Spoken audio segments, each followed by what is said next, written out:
Welcome, friends of all designs, to... I'm going to start again. Spin the pen.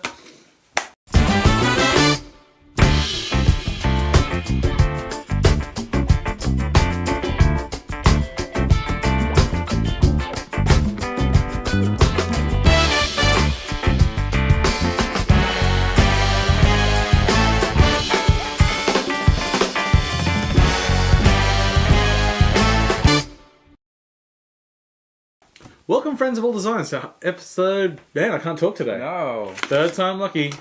Welcome, friends of all designs, to episode 181 of 8.5 Bit. Sure to be the most 181st episode of them all. It's terrible. Oh, that was alright. That's okay. At least I got through the sentence. It's true. He's... Welcome, friends of all designs, to episode 181 of 8.5 Bit, which I'm sure is going to be the most considered episode of them all. I am your host, Paul. And joining me today are my good friends, James. I'm first, hello. You got to go get you were getting upset. I was. Every week. I just saw you die a little bit inside. Chipping away at my old self-esteem. He'll be low enough soon. And his better friend, Jeremy. That's right. Oh. Thanks for joining me, best friend Jeremy. Oh, Paul, just great for us to hang out, the two of us. Oh, buddy, old pal. There are things that come along with being that best friend, Jeremy. Ooh. You know, this table's not made for leaning. Not made for leaning. Alright. You got a little overexcited fake there. lean. I'm really tired. Turns out making video games is exhausting. And friends, I have a question for you. Yes. Yeah. You sleepy? Yeah. Okay. You know what? I'm sleepy too. You know what sucks? Fuck this show. Table flip! It's very easy to do. It's only balanced in the middle. We can just drop this side down. Yeah. Let's do this. You got to drop the other side as well, and then suddenly, all my notes are gone forever. Oh, It doesn't really work because all our legs are there. oh, now my legs are stuck. Jeez, you're gonna die. Okay, that's as exciting as this episode's gonna get. I don't know how to fix it. No, it's fixed. Jeez, is it? No, you didn't do it at all. There it is. Just to be clear, there was like an NPR reference that we started the show with, yeah? What's NPR? You mean the Our American last thing? what? Like, all things considered? No. I don't make NPR references. All things considered. And it was in the same very mellow voice that you said, and you said the word consider. I was just sad because I wasn't able to fucking talk. Fucked up the intro twice. You But did I it. showed you, and I like to think from, that level of inspiration, you found it within yourself to go on. What a week for video games. And actually, not much in the way of video games happening generally. We had a few releases which have been good. Well, we've hit a real lull of video Well, games. it's because we're getting up to November. Yeah. So no one wants to really release anything Well, right now. we're in the utter Nintendo lull. So, I mean, like, Nintendo is normally in a pretty low state anyway. So, How do you find a Nintendo lull? because they've cut off all news of everything, basically because everything's going up to the NX, which they haven't announced yet. Oh, yeah. So, Which there's I nothing. hear is a virtual reality handheld interactive live sex experience. I wish that would be good. The last reports are basically what we all consider, which we're all expecting, which is it's a handheld, a hybrid handheld console, which is good. It means all Nintendo stuff goes to one platform. Because if you play Nintendo stuff, if you buy a Nintendo console, you're buying it for Nintendo games. Yep. So if you wanted to play all of them, you had to buy 2 consoles. So now it will, allegedly, if any of this is fucking true, it's one. And the only new news I heard, which is it's all relatively reputable, is that it's like a tablet controller, sort of like the Wii U one, but you can detach the controllers from it. Which I don't know. It'd be interesting to see. Yeah, it'll be interesting to see the format because they had a diagram. I did, yeah. I saw the diagram. The diagram was god awful. Like, click it off. And whilst I imagine complete mock up, maybe 100% true. It is Nintendo. Sometimes they're like, you know what's good? A square, very ergonomic. I think, given the power that we've got in tablets these days and battery life, it makes sense that they could pull this off now. If we have, because power again, we still don't know stats, but power is at least that of the Wii U because it runs Zelda, Breath of the Wind, or Breath of the Wild. Breath of the Wild. Yeah, thank you. So that's fucking cool. Yes. Yeah. Play that in the go. Yeah. Play that in the toilet. I will. Mm-hmm. Play that while my wife wants to watch The Bachelor. Yep. Yep. I mean, if they can take what was awesome about the gamepad, is that kind of off-screen experience, and make that even better. I did get a few worries about that. Why are we talking so much about it? Why are we talking so much about a console that's not released announced? Whatever. It's a video game show. Okay, it is. The only thing that was pointed out to me was because it runs Breath of the Wild. Mm-hmm. You go, oh well, I guess it can run Wii U games then. Oh. What about the touchscreen and the controller? Because it has to. The handheld thing has to go hook up to the television. Oh, so how are you gonna? So how are you going to play a touchscreen tablet game if it's physically hooked to the television? Oh, what if they flip the whole thing? So like it's the console pushing very well to the tablet. Just go the other way. They've already got that tech there for streaming. Yeah. Oh. So they could potentially do that. Little thing you plug into your TV. That would be very cool. Yeah. I don't. Yeah. Oh, hey, if they did that, that would be good, and that means they could. Because if they could put Wii U games on, because so many Wii U games can just be played on the tablet anyway. I went months without turning on my TV to play the Wii U.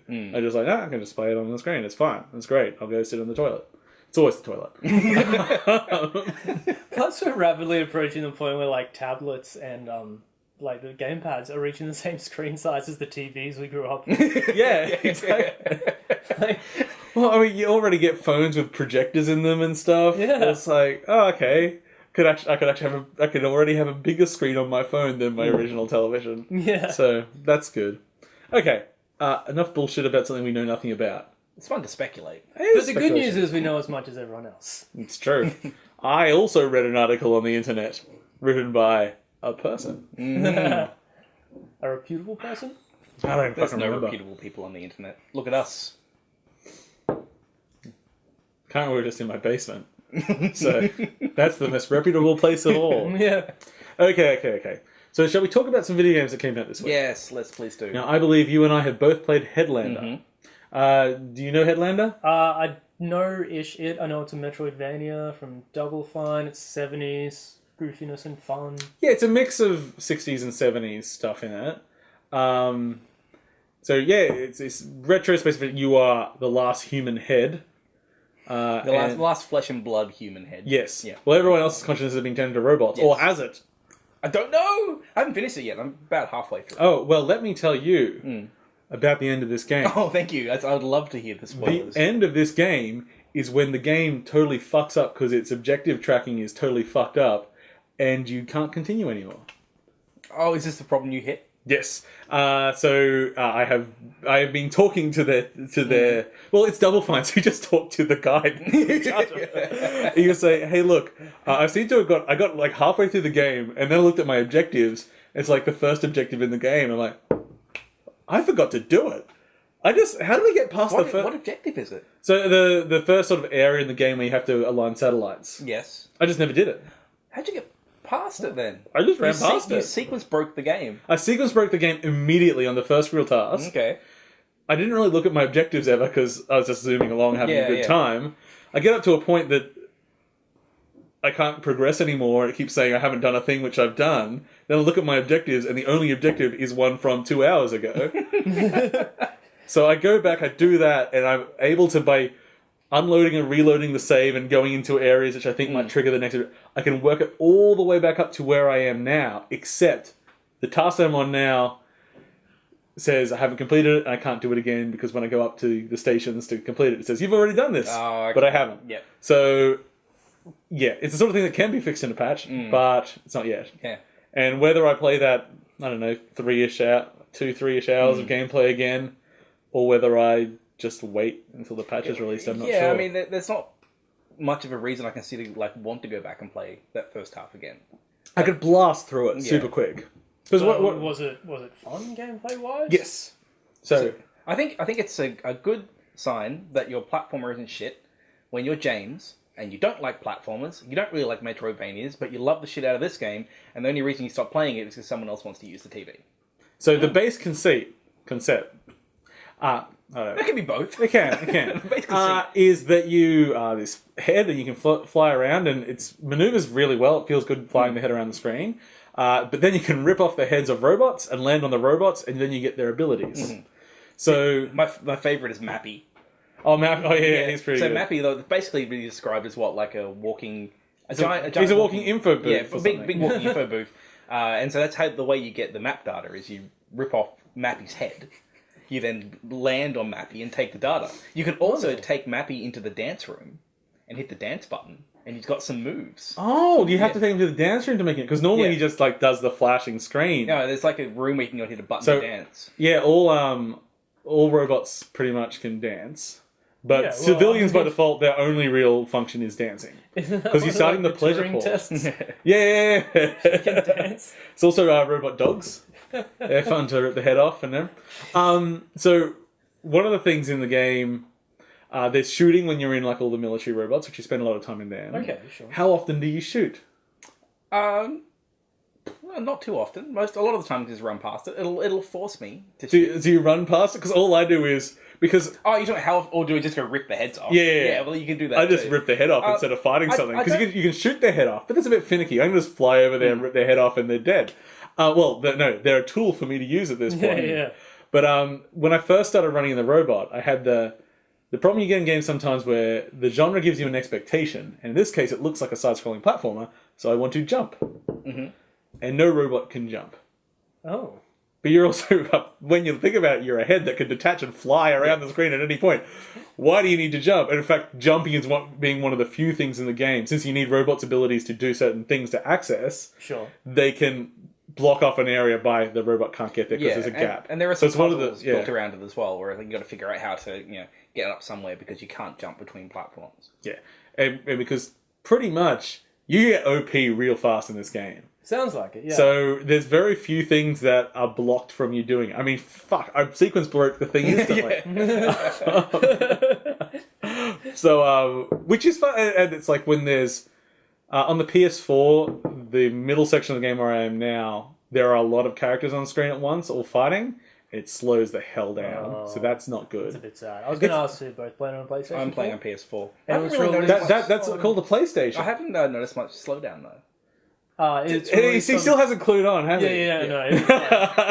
I'm just sleep deprived. He's just showing what's over it. No, well, does chess mean anything to you? Chess? Yes. No. Okay, well, you're not at this point of the Maybe game yet. you are. Yeah. That's all I'm going to say about that part. I really like the scope of the game because I don't want to. Like we were talking about Aquaria the other week. I don't want to play Aquaria. Aquaria is like 40 hours and it's epically huge. This thing, I feel like I'm about halfway through it and I've played it for maybe 4 or 5 hours. Not sure. Like I'm expecting to be about a 10-hour experience. Mine says like 48%, but I can't trust it because the objectives are all I like that there's these kind of little mechanics in there that aren't overused, like the quest system. So far, I've had 2 people I've walked up to that have had some little quest that I've gone off to do.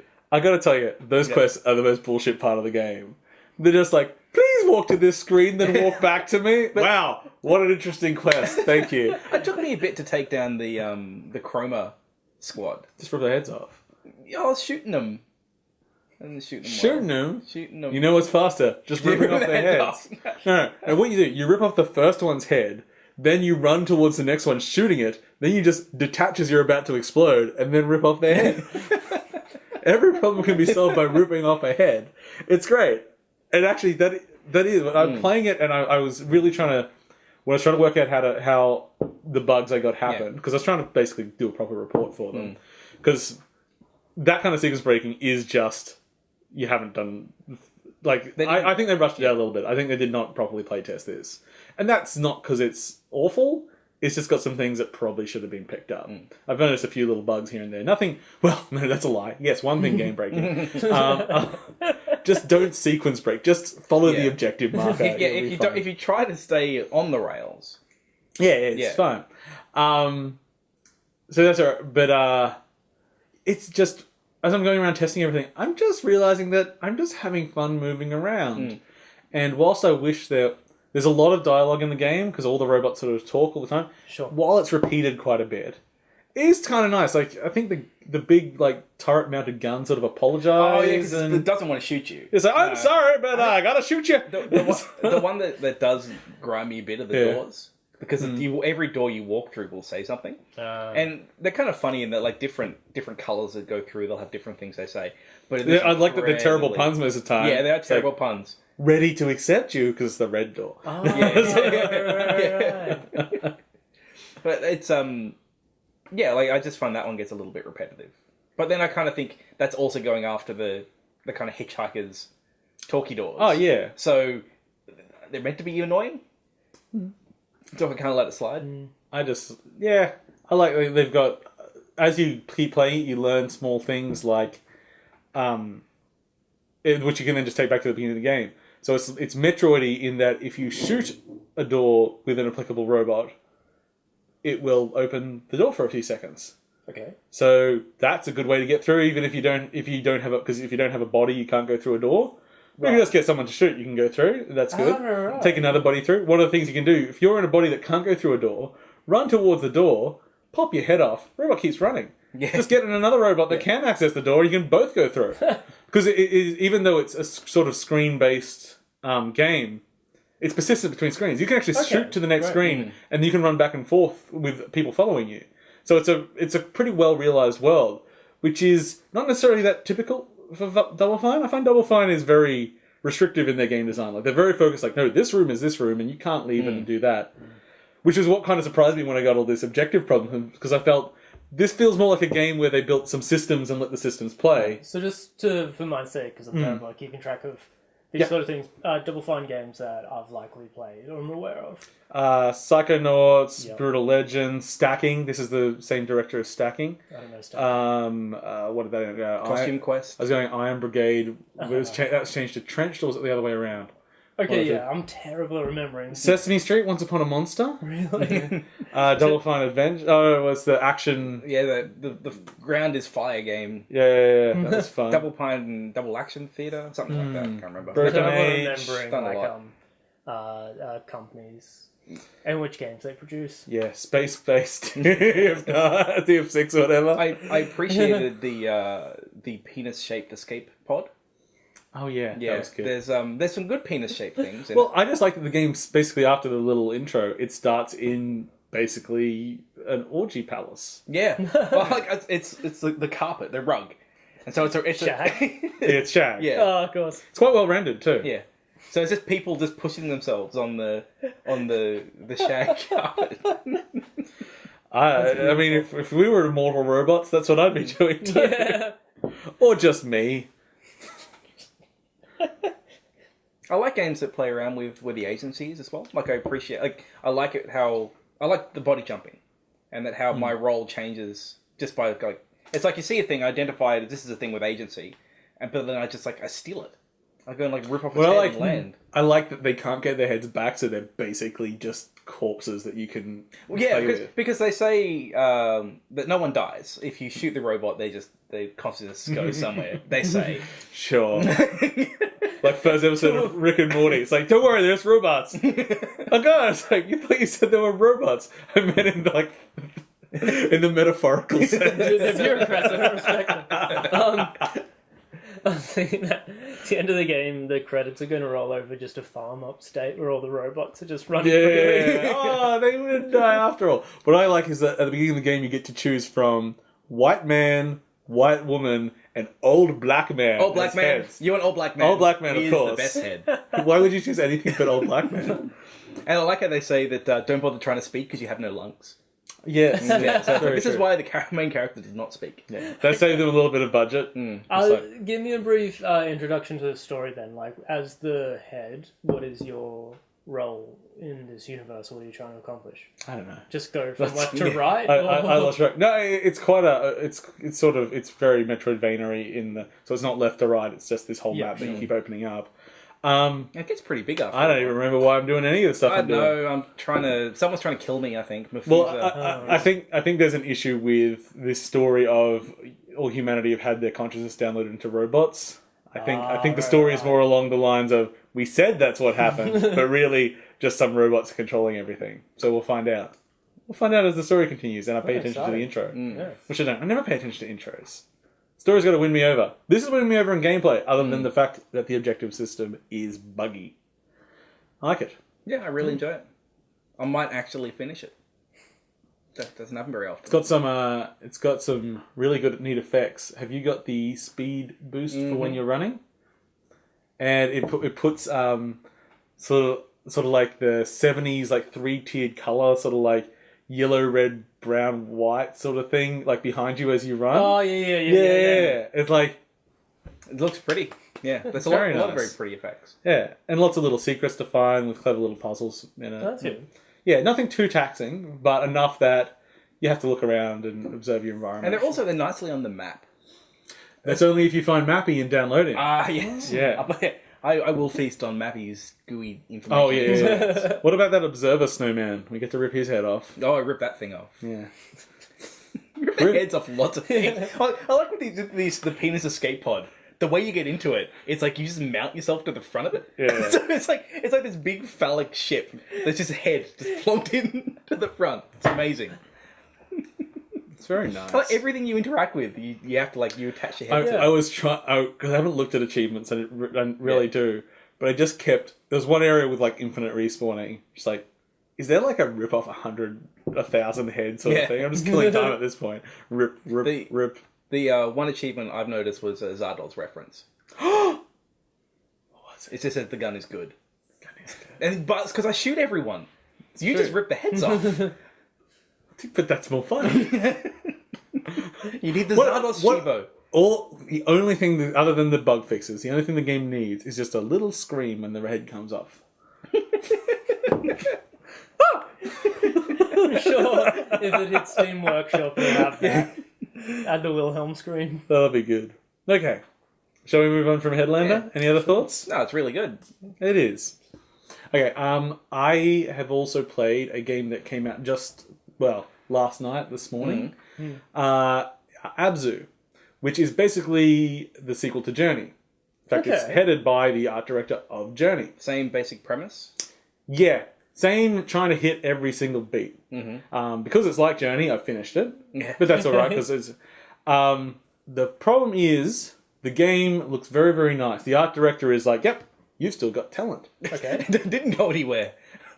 The problem is that they forgot that whilst Journey is often described as a walking simulator, it isn't. There is a lot of very neat gameplay ideas, and even if you don't think of them as gameplay, they are using gameplay mechanics for story-based things. When you think about how you interact with the other player, and especially like the scenes in the snow near the end. I don't know if you've played through Journey. I'm not going to spoil it too much because it's a short game that you should experience once by yourself. And just the way it uses the way you interact with the world to tell a story. This game, you move through a bunch of... It's an underwater game. You move through very pretty environments. They're filled with undersea life, which you can interact with. To no purpose. You never need to interact with them. And you just go from basically room to room through entrances. The toughest a puzzle gets in the game is go push the open door button. Like, there is literally not a single puzzle in the game.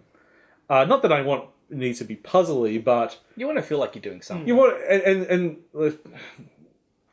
and when they are there, because there's a few of them, they'll have doors with a chain coming out of it. So you can follow the chain to where it goes, and there's like a wheel, and you can turn the wheel to pull the chain.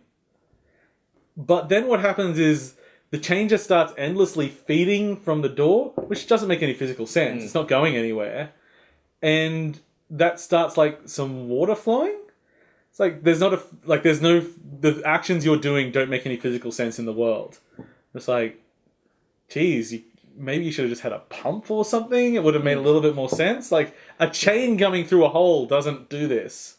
Anyway, that's a small fact. It doesn't matter. It is utterly gorgeous, and I love Under the Sea. So any large undersea creature, that's big, like that biggish to a person, you can grab on and ride around. Yeah. In each area, you can stop and meditate, and you basically can then move from fish to fish and just sort of see all the different wildlife. And in fact, it's probably a huge nerd out for people that are into underwater biology. So is it like any big open areas? Oh yeah. Yeah. Like, you are swimming with like big pods of whales and like, Okay. like it's, as I said, like the atmosphere and the way all the creatures are around you. It feels great. Although small niggle with that, there's no interaction like a predator. Like you can go like when I first saw a bait ball in the game, and this is like we're talking about Headlander having a bit of performance issues.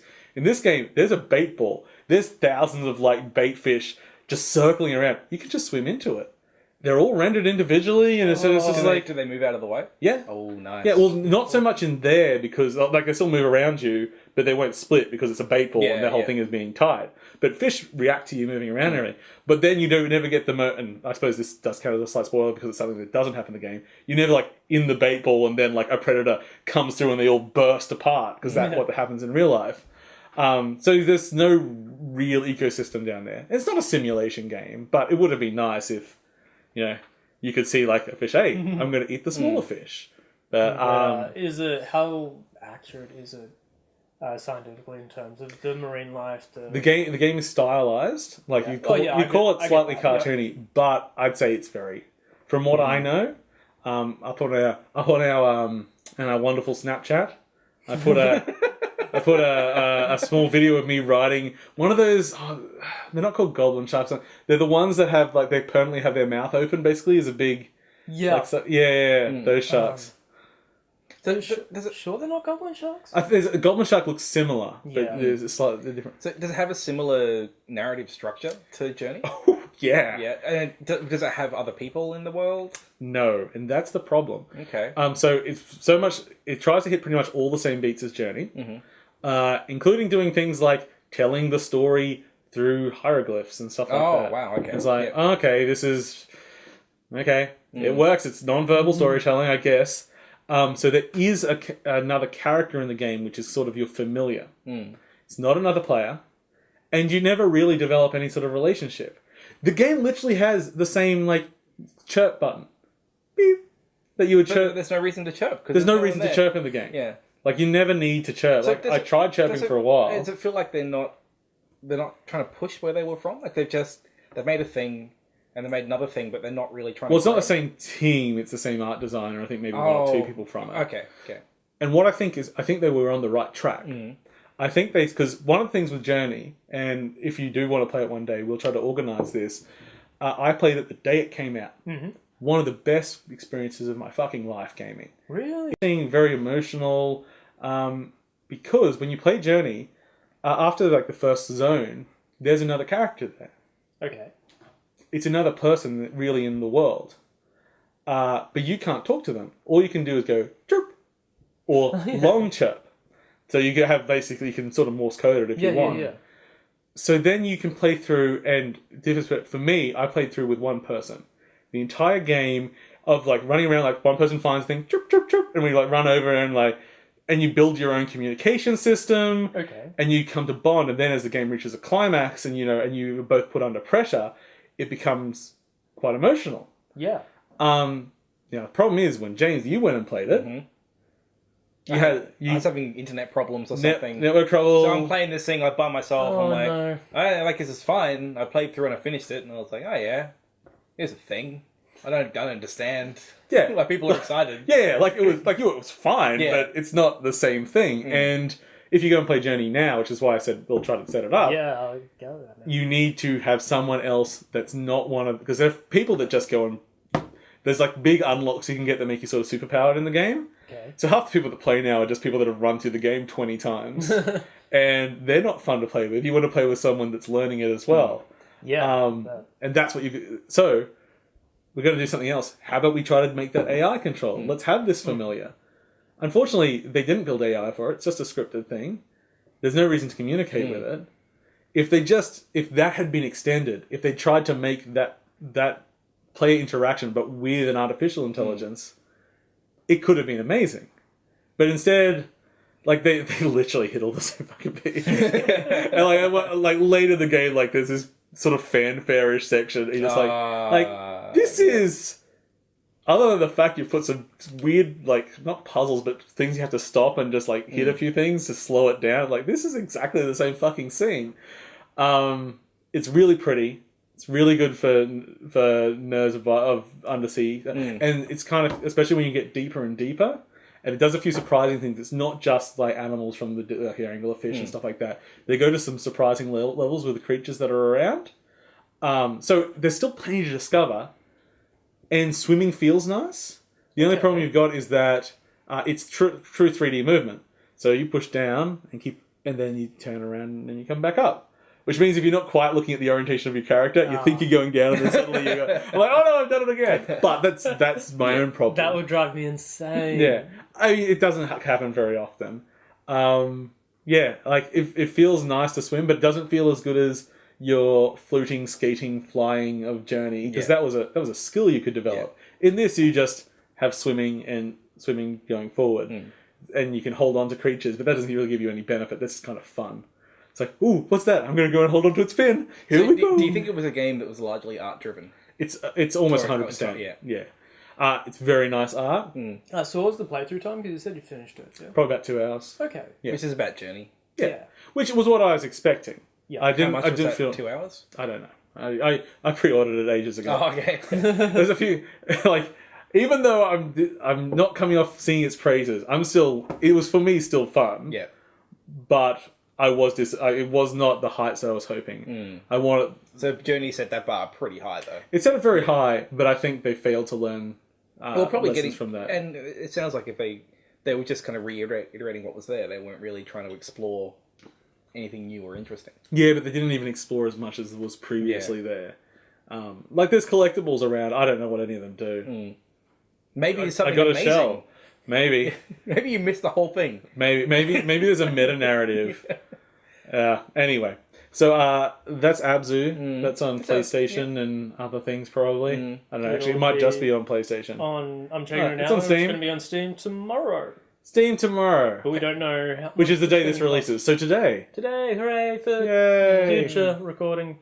So we don't know. It won't say how much it is though. I can put a review up which says pretty but empty. and it's one of those things like games don't need to be challenging.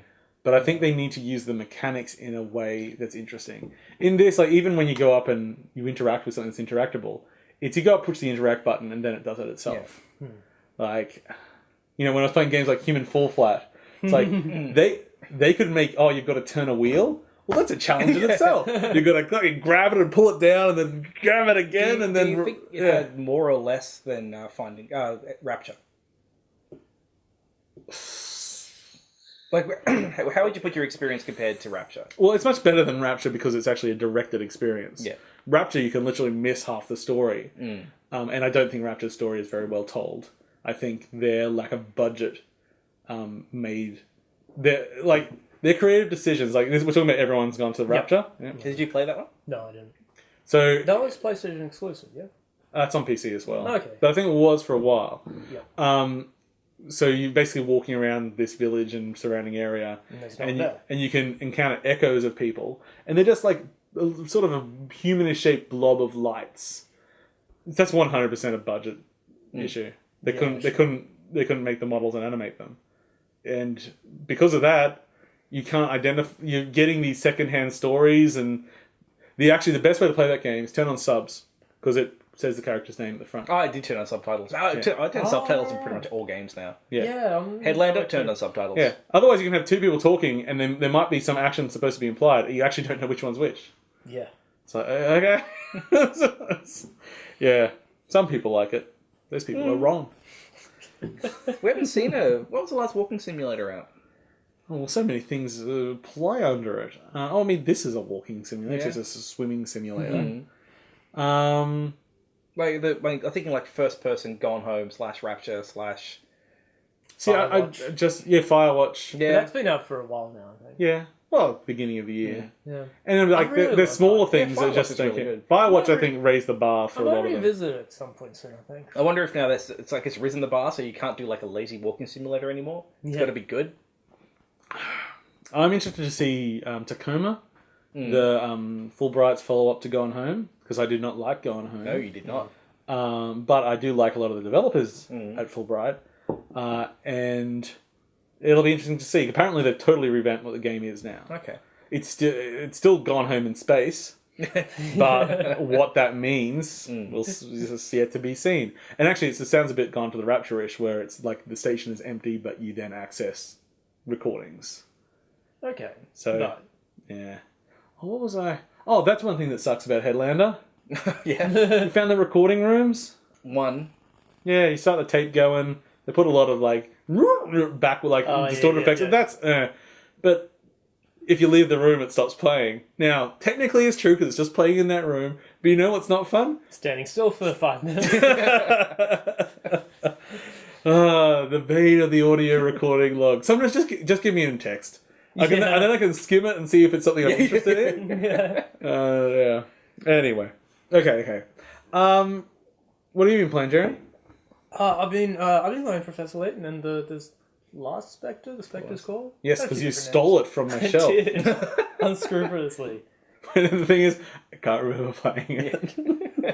I'm sure I did. They all blend together pretty quickly. They do, except this one I found it a bit strange because I found the puzzles really easy. Now, this was the last one to come out for the DS, right? I don't remember. Is it a DS one? I thought that one was the first 3DS one. Oh, the one I've been playing is the DS one. Oh, well then I totally have forgotten which one it is. I've always been very skeptical of Layton having new puzzles. Like, have they kind of... Do you think there's a limit to how matchsticks can be arranged? I think there's a limit. Like, if I buy a book of brain-teasing puzzles, Oh, yeah. after a while I'm going to start seeing the trends to those puzzles. Yeah, absolutely. Which is what's going on in this game. And they're up to, like, the 5th game now? And now we've got Layton's daughter coming in for, like, the next set of games. Yeah. Like, Lady Layton. Is it his daughter? I think it's his daughter. Pretty sure. Is that the child of him and that young boy? I I don't remember his name anymore. His name is Luke. Oh, that's right. Yeah. Luke, but I want to call him Timmy. That makes sense. The Lady Layton might be another character in this one called Anais. I think from the trailer they look alike, but all the characters look the same. They've all got wee button eyes. Yeah. Wee beady eyes. Have they changed them, like, outside of the puzzles? Has anything much changed in that series? Not really. For whatever reason, this one's just missing it. Like, I'm not really digging the story. And I'm finding the story very frustrating because it's between puzzles. And I get to the puzzle, I'm like, finish it in a single go. In the first Layton, I don't remember the narrative, the story being that interesting. It was really they're all captivating. It was all this. There's just a contrived reason to have all these people obsessed with puzzles. The Scooby Doos.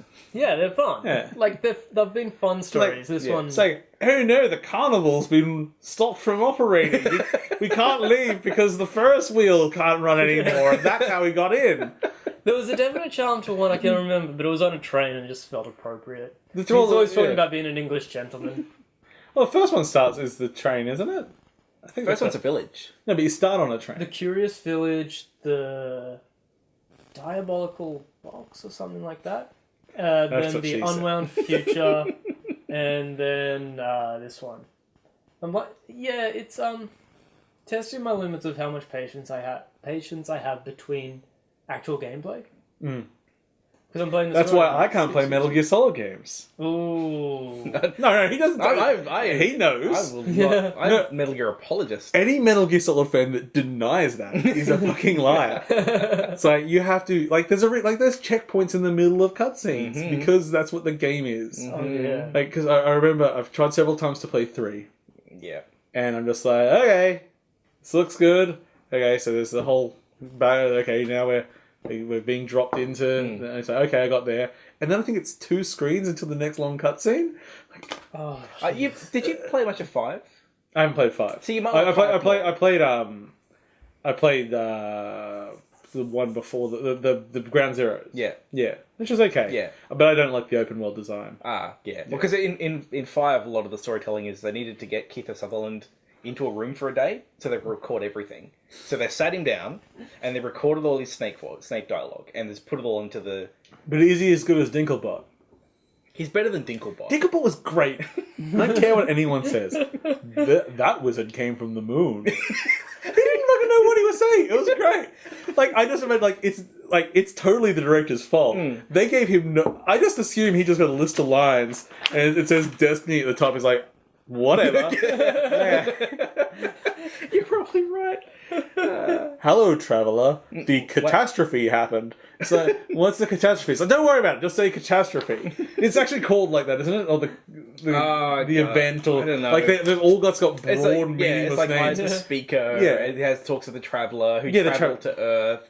And it's like, whoa. Which is just the most generic. The darkness is coming. If you don't have someone that can actually give you some context for those generic ass terms, you will just say, that wizard came from the moon. It is amazing that game managed to make Wizards on the Moon dry. Boring, yeah. They got their new expansion coming out. Doesn't support last gen consoles anymore. Which I'm surprised. Always reminds me, it's like, oh right, it came out on 360 and PS3. Really? Yeah. And only now have they cut it off. Dead by that stage? Are those consoles fairly dead? Yeah, it's like Destiny's 2 years old now. Oh. And also, this like in developing countries, those consoles tend to be a lot bigger. Like you go to Russia or I don't know, South America. And PS2 is still huge in all the countries. Yeah, PS2 because that thing's so cheap to make. But yeah, and it's a good console. Also, not too hard to pirate. There's that which too. brings me to my next bit of news. Although I don't get to finish the last point I wanted to make. Oh, sorry, just Layton, which is just... I like to try and butt the topics together. So if I don't get that nice segue, the show is ruined. Yeah, no kidding. No, I was just saying, Professor Layton, like, my favourite part is no one's really sure of the value of puzzles. Like, in one stage, it's just like puzzles is clearly a currency in this world. Doing puzzles. In one place, it'll be like, well, I can help you, but first, but only if you do this puzzle. And then the next person will be like, thanks for helping me. Here's a puzzle for you to do. There needs to be some sort of like puzzle management game where puzzles have worth, but only from the difficulty. So if you take a long time, like if you take a lot of attempts on a puzzle, it becomes more valuable. But then this one's a real stumper. bullshit because they're like finding stuff in a photo, which takes me a long time. It's probably the glasses. I'm racist against people with glasses. What can I say? Anyway, sorry, we wanted to talk about Dirty Pirates. So, Dirty Piracy. So, this week, the best handheld console of all time, the PS Vita, has skyrocketed to the best console of all time now. Because it is finally being cracked open. Oh, yes. Now, this cracking open, allowing installation of packages, does not circumvent any DRM, cannot be used for piracy. Well, I mean, in a sense, like you can't load Vita ROMs on it and all that sort of, and the people that made it have no interest in. Yeah, the people they've got it there, but we'll see. At the moment, it doesn't touch any of it, so it's a whole lot of work that someone else has to do it. So, out of interest, I go, okay, what sort of crazy hoops do I have to run through to install this? And you grab your PS Vita, you go to a website, push the install button. That's it. That's the entire thing. Let's play Mario.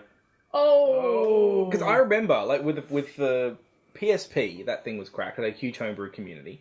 But it struggled with the emulation. But this bad boy... this is 1 day of development. That's running, and you've got that beautiful Vita screen. Yeah, the screen. So as far as like SNES games and stuff like that, there's emulation is still like, especially the sound. Sound's always a problem with emulation. But especially if you own the games, we're going to pull that card. I own I've got lots of SNES games up my ass. But yeah, as a test, I grabbed that. There's also a Doom, and I think there's a Quake, but I couldn't find the package for it. All right, I want to try Quake. So you can install the packages. So the way you transfer data on there, which I think is amazing, it just becomes an application you run it, then you say start FTP server, then you use any FTP client you have to connect to your Vita and just copy everything over. Nice. It's the easiest homebrew console I've ever done. So is it a single package, like file package? You just like copy the file across?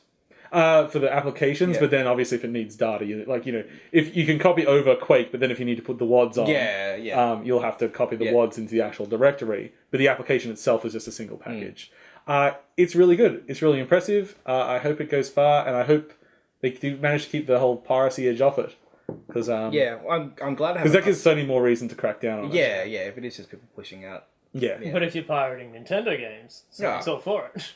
Yeah, I wanted to put I should have put Kirby's Dream Course on it because that's probably the Nintendo game I own the most, and I could have gone like, here it is on SNES, here it is on the 3DS, here it is on the Wii, here we go, top play Kirby's Dream Course, it's the best game ever made. But then I was like, I'll have to go pull all their stuff out of the cupboards and stuff. Fuck it. What does the homebrew open up then outside of piracy? So you can run just custom. You can run custom programs on it, yeah. Okay, and what sort of programs would be looking at for something like a Vita? So media players. Okay, so the Vita didn't have like a... No, it was mainly made to play stuff from the Sony So I imagine stores. DLC, right. I imagine you can get... Yeah, there'll be not yet, but I mean, as I say, this is one day after the release.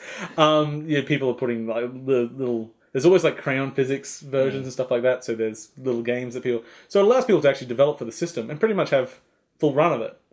So, which, if you're a little developer that can't actually publish anything, hey, it's something to play with. And, your own ethics will vary on it. I am fine with people playing with homebrew. Then once you get into emulation, that becomes a little bit more... grey. It's and some people disagree with me and me doing that, what I just did then, but I've done it. I'm sorry. But I own the game. Of course, I didn't buy it originally because I never had a SNES when they're selling it. So I just bought it secondhand anyway. So you're supporting the second-hand market. Yeah, it's true. But then I bought all the games on like Virtual Console. Not all of them, some of them. All the good ones. Kirby's Dream Course. Yeah, it's a good one. Kirby's Adventure. Kirby. Kirby. Pirated the fuck out of that Yoshi. Yoshi's alright. Yeah, it's alright. Yeah. Okay. Let's talk about a few things. A few games we saw this week. Oh, I wish I brought the audio for this. So Don't Nod, makers of Life is Strange and Remember Me and the upcoming Vampire something. I think it's just Vampire. I think it might just be Vampire, yeah. They have acquired another studio and named it Don't Nod 11. I don't know what happened to the other We don't speak 9, about the other. But there we go. And they've got a game coming out, which I just realized I didn't write the name of it. Hilarious. Oh, it's Pirate Battle. I don't know. It's something ridiculous, Yeah. but it's basic. The voiceover is amazing in this trailer. I'm not sure if you watched it. Basically, I'm a pirate and I'm here to steal your booty, and we love fighting for it. So it's like, okay, this is great. I love it. I'm sold. Like kind of side-scrolling, team-based, soul daddy, but with objectives. Yeah. With classes. Yeah. Looks fine to me. Looks No. You know, maybe I should use the research computer to get that name by the end of the show. So, next up, Game of the Year? Maybe. Game of the Year. Yeah, that was just top of the list. I didn't really... Whatever. Remember Home Improvisation? Oh, do I? We had a lot of fun with that one. Yeah. The IKEA simulator. Yeah. You have to... I've never played it. Oh, it's amazing. It's an isometric view. A package comes down and it's IKEA like table or something. And then you, and cooperatively, can then build that table with like a physics engine. We have to pick up each piece and rotate it and get it into place and then snap it on. And you can build some monstrosities. And the original game had like 3 items, and like, we had a good couple of hours. Yeah, of we had around. some good laughs. Sure. But after we were done, we're like, oh well. That's, I mean, how much wackiness is this really going to... So it's now turned into a full paid game. Okay. You know, I was skeptical. Mm-hmm. It's like, well, what is this going to be? So first up, just a lot more items. Makes sense. Yep. Obvious. Where I think the game has gone into an amazing place is it's added VR support. So you can go in and you can build your monstrosity IKEA thing in VR with 2 hands. Yep. So you can pick up one thing and snap another thing onto it. Now, that seems all right, but then I don't really have VR access anyway. And plus, half this game was fun just like screwing around with friends and like sabotaging and all that. Oh, the game's still multiplayer. So one person is in VR, and I think you can still have 4 people just watching it in the isometric, and they see like a little mannequin hands, moving around, and you can just all play together. See, already I'm thinking, because you can see where they're looking. Yeah. You can hide shit from them. Oh, exactly. You're gonna put things behind the leg. Oh, it's great. That's why I can't find that last leg. I don't know. As soon as I saw that, I was like, well, I at least know one person with a decent VR setup. Like, okay. I'm in for that. And That's they fucking cool. There's all these rooms. I think you can have your own custom room and visit other people's rooms. There's a lot of props, so if you go, even though I think there's only a limited number of things, like IKEA things you can get, you can pull out other stuff from the room. So people just doing crazy shit. I think there's like machinery they were building. Like there's a lot going on in it. It gets to like Gary's Moddy physics and contraptions, but and this stuff. is kind of a bit more constrained. So I thought it looked awesome. Like they've really run with the idea, and I think VR especially. I think it's nice because I love little experimental games. Sure, yeah. But once they're done most of the time. So when they work out a nice little hook. Like, putting one person in VR. Yeah, exactly. And then fucking with that person. That's a genre we need. Fucking with friends. Fucking with friends in VR. Yeah. Well, the VR part. Just general. No, it doesn't need to be VR. What about with like, was it New Mario Brothers on Wii U where you got the guy? Someone has a tablet. Oh, you could like make platforms. Yeah. And things like So that. if someone is like jumps and they're not gonna make it, you can put a platform under their feet. Oh, You go, hooray! Conversely, if they're about to jump, you can just put one above where their head is and they go, bloop, and it falls straight down. Yeah, it's amazing. It's kind of amazing. I'm already like a little ticked off with the home improvement one because like so many times I've been like building something from IKEA and be like, where did I put those screws? I just had them. Where'd they go? I put them here. They're not there anymore. And so I know in this game I'd live out that reality of playing with other humans. People, they're the worst. The best. Okay. What's to talk about? Oh, I want a little no. I just want to say a little bit of news about Inside, which I did not realize, partly because of Microsoft's funding and involvement in the process. It is coming to PS4, and it is coming potentially much sooner than we think. The leaked information is saying end of this month. Oh, wow, okay. So, Which would be fantastic, because that game is amazing, and it's full of spoilers. Yeah, and it'd be nice if they can ride that hype.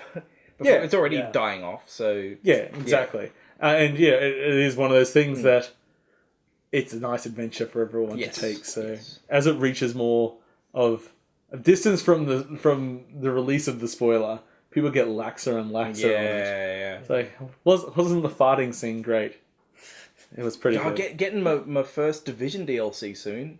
It's been out on PS4 So for like a month. what other things do you have to talk about? No, Division...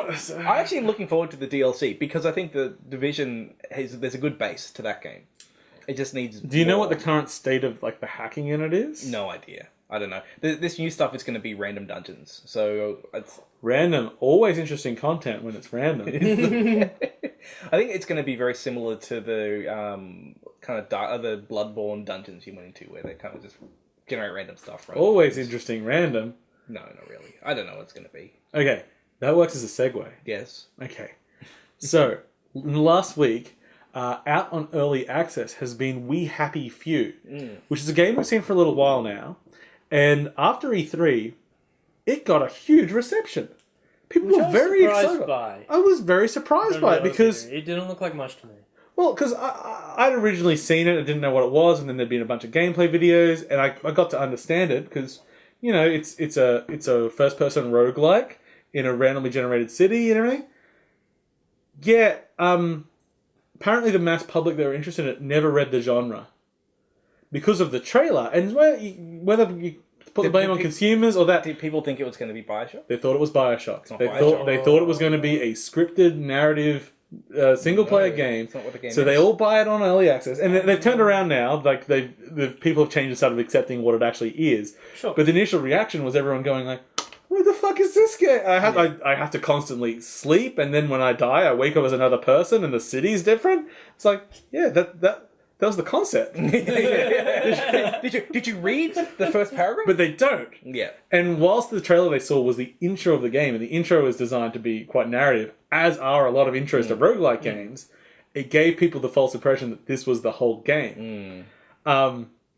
Which is unfortunate. Yes. I mean, as I say, it's turning around now, but it launched early access on PC and on Xbox One, I think. Okay. So you've got the consoles in on the experiment as well. So what does it do that's What do you mean? good? Well, it's a single-player survival game. So that's different. So there is a goal to it. You basically are trying to unravel the story of what's happened. Okay. So there are and whilst the game randomly generates every time you get a new character, you are still unlocking a progression of things throughout it. That's good. I don't know if that stuff is in the current version. I think it may just be more exploring and surviving. But that's what the main goal of the game is. And survival games, they like to play with friends, and single player games, they don't think about first persons being that kind of iterative game. They think about it as a narrative. First person as like I have like I'm god like in this universe where it's all focused on me and I'm eternal and nothing happens without me doing it. And then you get to this roguelike, and for me the charm has always been the fact that maybe you don't matter. Well, you can just get stabbed as you walk out the little vault door at the beginning, and that's fine. How close is it structurally to Rogue Legacy? I don't know. I mean, I'm not playing it. Oh, okay. Sorry if I gave that false impression. No, I've only watched... And partly I'm not playing it because... I got it. I thought it was alright, but it wasn't. It wasn't. If it was Bioshock, I'd be more interested. Oh, yeah. No, like, I looked at it. It's like, oh, this looks interesting. And then I'm not that big on roguelikes, so I was like... Yeah, for a very quick rundown, other than that, it's sort of based in an alternate sort of 1960s sort of universe where a terrible, terrible thing has happened. And to help forget it, everyone takes drugs. I don't think they're called happy. It's something like joy. Yeah, you've got to take your joy. And you don't want to be a downer. Yeah. If you don't take joy and you're remembering the bad thing that's happened, you're a downer, and they'll fucking kill you for it. Because no one wants to remember the terrible thing that's happened. So your job is to find the terrible thing that happened and make everyone fucking depressed. Because in this society, everyone's happy, aren't they? They seem to be doped up. Yeah, everyone's doped up with white face paint on in sort of like a weird... retro-y future, sort of like The Prisoner. Yeah. Is it Prisoner or The Prisoner? Which is the one in the jail with women, and which is the one about the guy trapped on the island? I think The Prisoner, is the island one. And Prisoner, I think, is the female prison one. I think. Orange is the New Black is the female prison one. And there was like a quasi-remake of The Prisoner. It was a porn. Oh, God, I wish I could remember what it's called. God, I've got a good Wait, segue. It was Australian. Wentworth or something? Yeah, Wentworth. It was Yeah. kind of a bit prisoner-ish. I never saw anything, but I saw the trailers, Yeah. and like there's a like a white lady, and she's just like, I run the prison now because white ladies go everywhere, and now we're top dogs. Yeah. So I don't know what else. I put down another few games that I thought were games that people had false impressions of. Yeah. But then I just don't know what else there is to say other than whose fault is it? So, like, one of the things you've got on that list there is No Man's Sky. Yes. And now that one is relevant because it's out in a couple of weeks. Yeah, I think it's like a week away. I think that game's going to be boring as shit. I think it's going to be fine because I have always thought it is what it actually is. And I know there are a bunch of people that look at this and they will think it's going to be the best thing ever. Infinite Worlds are going to go explore, have all these space It's the game adventures. where you can do anything. Yeah. No Man's Except Sky. have fun. They're releasing videos to show them what the game is. There's a set of 4 videos. There's one showing like space flight. There's one showing the combat. There's one showing the survival, and there's one showing the trading. That's the game. Like those 4 videos. If you watch that and you're happy to do that over and over and over and over again, you're going to be happy with that game. Yeah. So anyone that goes into it expecting more, they have all the information they need. The biggest problem with it, I believe, is the problem that I actually stated earlier when we were talking about We Happy Few, is that it's a survival game, single player. Mm-hmm. People play Rust and DayZ and I know the list of Minecraft and everything. Technically, No Man's Sky does have multiplayer, but just you don't exist. You cannot encounter another player. You claim a seed on a world. Yeah, there is multiple player interaction, but there is no point where you are interacting with other players, and that's just. Yeah, if they added that, I reckon it would last a million years. You can take a basic number of characters. Like if you go and play Rust single player, there's not. You can. Well, if you wanted to give it a go. If you loaded up a server, if you log on a server, put a password on it, and play it, you can do that. That thing's gonna run dry pretty quick. You can third person, can't you? I don't know. Because I got to see the length of my dick, or I could be a woman. You could be. Depends. I got to see the length of her dick. So if you're gonna go to these survival things, putting people in there. Diversity. Does make it infinitely more interesting. Though, I'm thinking though, I've been playing RimWorld, because that is a survival game that is single player. But there's a lot going on mechanic-wise. Do you know what RimWorld is? I was learning more about it during the week. What? It's Dwarf Fortress. Oh, yeah. It's like, how do we make Dwarf Fortress playable to people that don't already play Dwarf Fortress. Yeah, I know that. And the original art was just sprites lifted from Prison Architect. Oh, that explains a lot. It's like, oh, okay, so it's this game messed with this game, and then they just started tuning it. Yeah. Good. I'll probably still get No Man's Sky, because it could be I'm completely wrong about it. It could be there's a lot more going on there than I'm expecting. I'm not counting. It actually ties into another subject I was thinking about, where small indie games get the hype from the mainstream. Oh, yeah. And suddenly it's like they have to be a big game. I know, and I feel like these people have been a little screwed. Well, they're going to make a lot of money. But they'll get a lot of kickback. If this was a game which is like $20-$30 on Steam, and it was 4-person team, and it's like, hey, look at this really pretty thing. You can play it. We know what it is. My expectations are there, but that's not what. Once it's a full price game, people are going to continue their "it's a game that does everything" expectation, and it's not. That's all right. We had other stuff, but it doesn't really matter. What I wanted to talk about when we mentioned porn before, yes, was Trump is going to crack down on internet pornography. How? I don't know. I know. He's going to get the pornographers to pay for it. Well, yeah, he has the best pornography. And everything else can go away now. I don't know, there's nothing else to say here other than this is his first misstep, I'd say. Otherwise, perfect campaign. He's had a good run. What's hilarious is like you joke, but like his core audience, and I'm not paying attention because it would literally make me want to open a vein that people are supporting. But like his core audience of like some are racist, misogynists. This is like the first area where they're just like, hold on. Like otherwise they're just like going against women, going against minorities, poor people, gay people, people with different opinions, people and who these are all talk. genres of porn that people like. And then, like everyone's just like, that's right, it's a straight white man, everyone else is the problem. And now these come like going and cracking down on internet porn. See, and like that's very culturally important to me as a straight Can we turn this into the political show for a minute? It's our show. Whatever. Okay. So I have my pro-Trump argument. Okay. And it's a classic argument. Because Hillary Clinton is the slowly turning up the water until the frog is boiled alive. While Trump is just dumping us in the boiling water where everyone can go like, what the fuck, let's get out of here! Eventually, it could turn the same way. So what you're saying is the political system is slowly getting worse. Yes. But Trump is basically skipping He's going straight to the worst. To revolution. This is the end of where we're heading. So let's just get there now, then we can move on. Because if we go the Hillary Clinton route, we're going to turn to Headlander. With more penis-shaped heads? Yes. Yes. Have you seen the penis-shaped head? Oh, you're talking about with the orange guys? Which ones? Oh, like when you have to get a head to open a door, the gender doors? Yeah. And you cycle through. One of them looks like a vibrator with a ribbing at the end. You know, I didn't see that, so maybe you're projecting. I am looking for a lot of penises in this thing. Is this what you spend a lot of your time doing? Looking for penises. Is this when you're like, game development is hard? It's just because you're scanning everything for potential phalluses. Phallusi? Phalla? Like no, it is phalluses, I believe. It's a school of phallus. A murder of phallus. Excuse the language, we're using the technical meaning here. A faggot of phalli.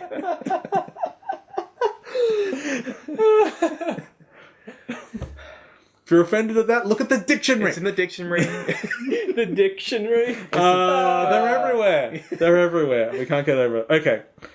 Stuff. Serious business. I'm so glad that we jumped from politics to dick jokes. It's pretty much the same thing. Hey, well, I mean, like Trump did do the whole thing about his dick being big. Yeah. I mean, what world do we live in where that is stuff that's not on this show? Actually, to tie this back to No Man's Sky, let's mix it all up. Yeah. This is based entirely off hearsay that I just heard today from someone else. That there's dicks. That there's dicks. No, that someone got a leaked copy of No Man's Sky, and they put the game up, and that got pulled, and they moved it over to Pornhub. Yep, and which has happened once before with Fallout 4. Yes, that's true. That's exactly what happened. Yes, beautiful. I wasn't just making shit up. Yeah. Pornhub is for all your... It is becoming like this, like freedom. It is. Pornhub is becoming this thing. Like It's immediately. replacing WikiLeaks. Well, so the thing- if you go to Live Leaks, you might get it, but you also might just get someone decapitated. Don't want that. No. If you go to Pornhub, at worst, you'll just see some pornography, which I'm generally fine Yeah, with. it's a win-win. Yeah. It's like, oh, turns out that there isn't any... I don't know, what's another game I'm looking forward to? I don't know, I don't really like games. Speaking of pornography and perfect segues, Yeah. I played about 25 minutes of Nekopara Volume 1. Mm-hmm. Yeah, I Google imaged this because I was like, I don't know what that is. Oh, I've played this as well. Which is this one? You're way too excited to admit that. No, because it came after playing Honey Pop? Honey Pop. I'm like, Obviously, yeah. it suggested it to me basically. Like, you Yeah. love masturbating. Yeah. I'm like, okay, I'm gonna check this out, and it shows these cat people. You're a Oh, that's right. Neko means cat. yeah. So you're a person who is moving somewhere, and your two cats come Okay, with you. so basically... And it's what is set- para? I guess it means paradise, because like it's the subtitle or is referred to as I think it's just Nekopara. short for paraplegic. Cat so paradise. cat disabled.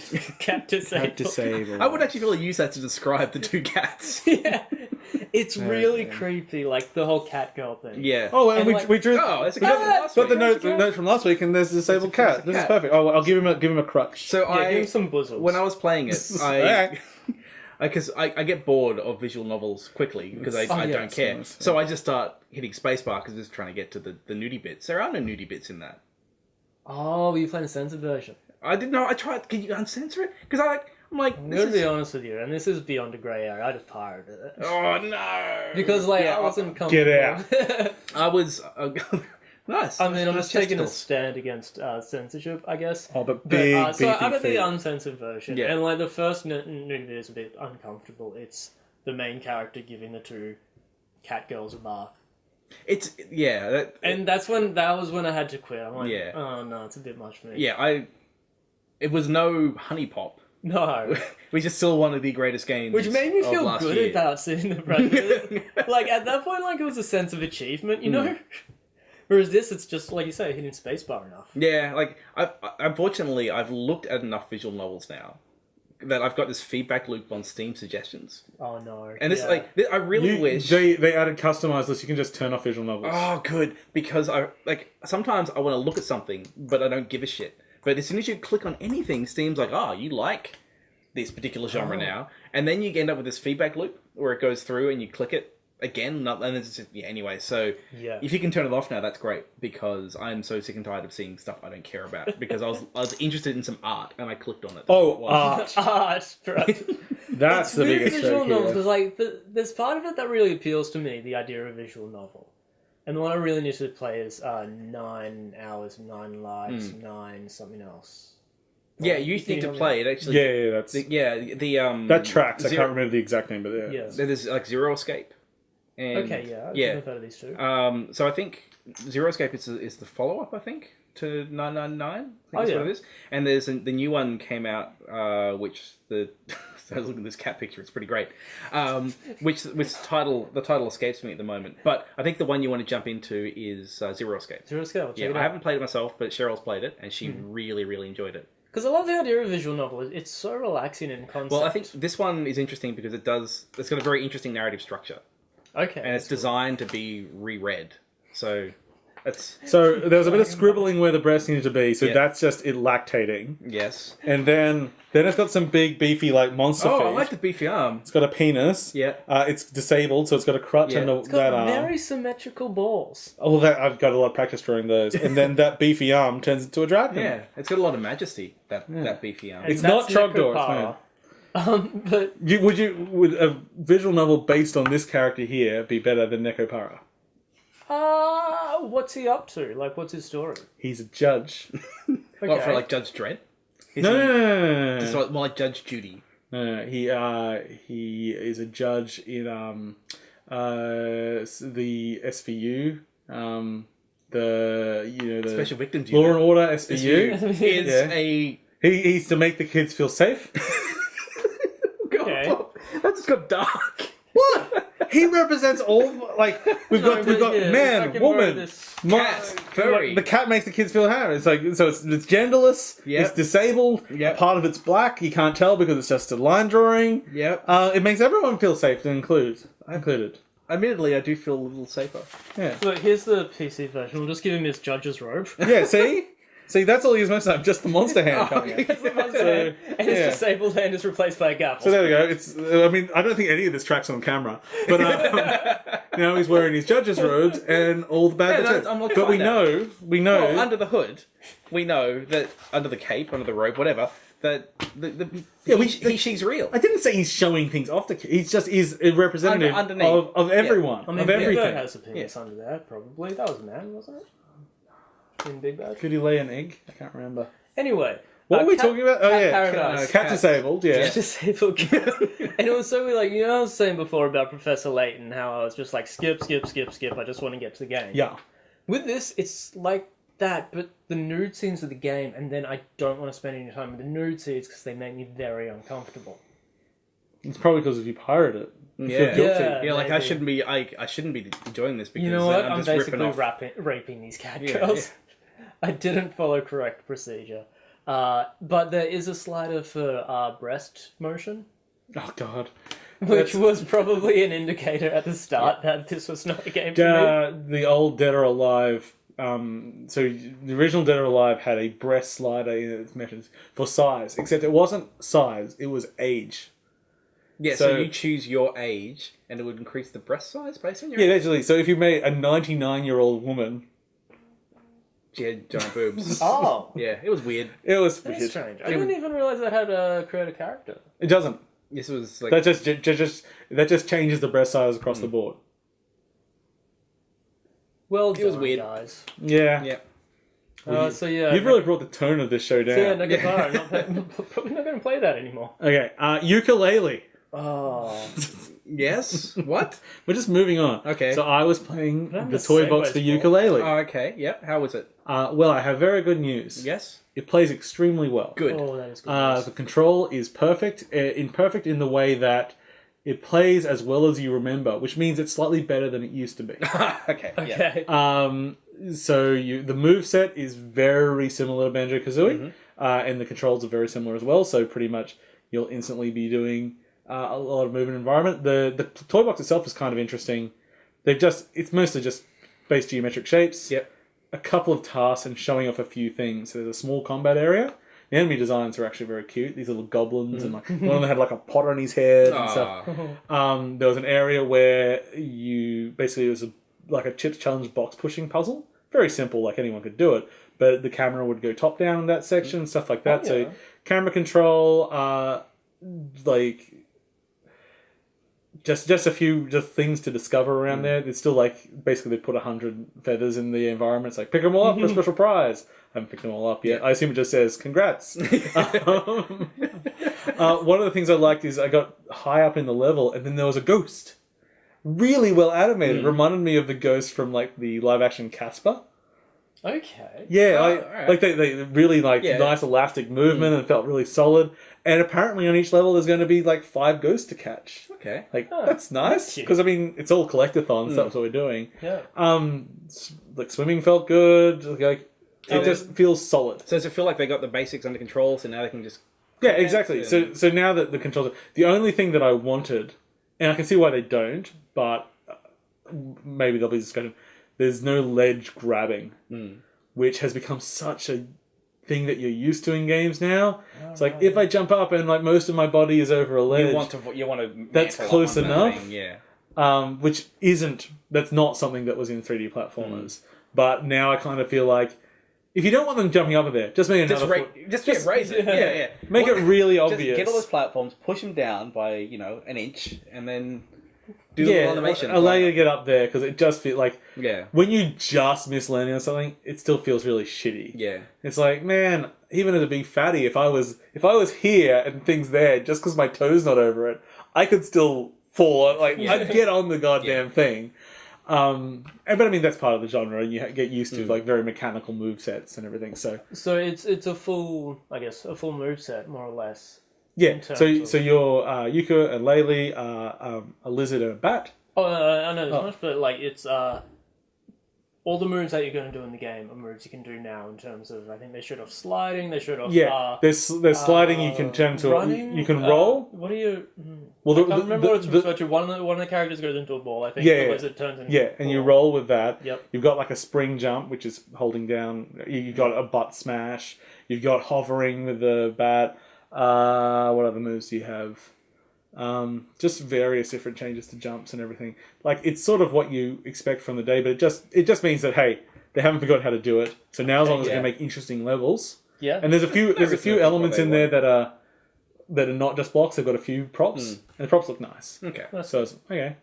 Climbing around a rock surface, and I could work out what would make me slide off and what would make I could land on. It's just that kind of readability that you need. So very positive feelings about it at the moment. Well, I guess it's different to play the levels, but what we've seen of the levels in footage that we saw in E3, That was some good stuff. that it looks beautiful. It looks amazing. It's the character, because Banjo, part of its charm is the characters within the level, and that's where they finally started showing that off. Because the original Kickstarter had none of that. It was just like floating platforms in space.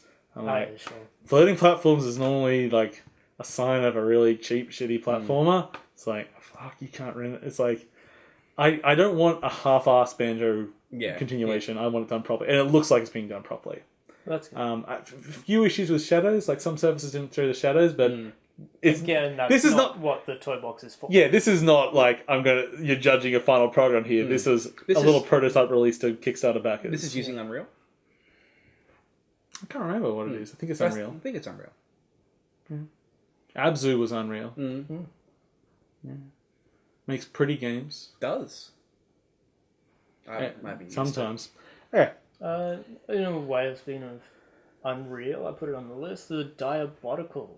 Yes. Okay, so we actually have a couple of Kickstarters this week. Okay. And no, that's all right. So you tell me about Diabotical, which is like a good name but also a terrible name. yeah, because you're always so close to saying Yeah. It's like, did I say it right or not? Did I get the pun in there? Did they?